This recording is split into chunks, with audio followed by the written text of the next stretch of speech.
गेल्या 4 ते 5 दिवसापासून कोल्हापूर जिल्ह्यात पडत असलेल्या मुसळधार पावसामुळे पंचगंगा नदीच्या पाणी पातळीत वाढ होते। पंचगंगा नदी आता धोक्याच्या पातळीकडे वाटचाल करते आणि त्यामुळेच नदीकाठच्या गावातील लोकांनी आता स्थलांतराला सुरुवात आहे ती केलेली आहे। मी आता आहे चिखली या गावामध्ये। आपल्याला माहिती आहे 2019 असेल 21 असेल या सगळ्या महापुराच्या काळामध्ये सर्वाधिक फटका हा चिखली आणि आंबेवाडी गावांना बसलेला होता आणि त्यानंतर पुन्हा अशा पद्धतीचं नुकसान होऊ नये म्हणून पाणी पातळी वाढत असतानाच खबरदारी म्हणून हे सगळं कुटुंब आपण बघतोय आपल्या जनावरांसह स्थलांतर करत असतानाचं चित्र आपण बघतोय। अगदी लहान मुलं असतील वयोवृद्ध असतील हे सगळे आता स्थलांतर करण्याच्या तयारीमध्ये आपल्याला पाहायला मिळतात। एकूणच जर आपण बघितलं तर जिल्हा प्रशासनाने देखील स्थलांतरासाठी तयार राहण्याच्या सूचना या सगळ्या आंबेवाडी आणि चिखलीमधील ग्रामस्थांना दिलेल्या होत्या आणि त्यानंतर आता हे ग्रामस्थ देखील स्थलांतर करत असतानाचं चित्र पाहायला मिळते।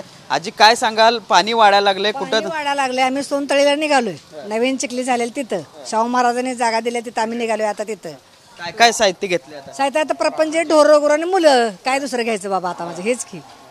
वारंवार अशा पद्धतीने तुम्हाला पावसाळ्यामध्ये स्थलांतर करावं लागते? वारंवार दरवर्षी पूर येतोय असा, त्यामुळे आम्हाला शाहू महाराजांनी जागा दिलेली आहे। तिथं आम्ही प्रापंचिक साहित्य जनावरं आणि मुलं बाळं घेऊन निघालोय। किती दिवस राहणार आता तिथं आता पाणी उतरेपर्यंत 1 महिना तरी जाईल। प्रशासन आलं होतं का इथं? काय सूचना देऊन गेले सूचना देऊन गेलेले स्थलांतर व्हावं म्हणून सांगितले पाणी वाढवायचं।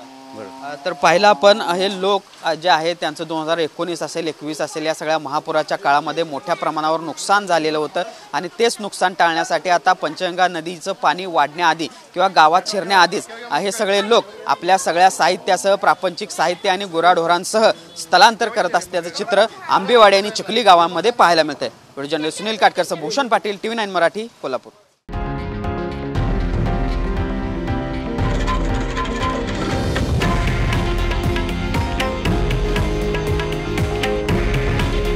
हे आहे देशातील नंबर 1 न्यूज नेटवर्क आणि आपण पाहत आहात TV9 मराठी।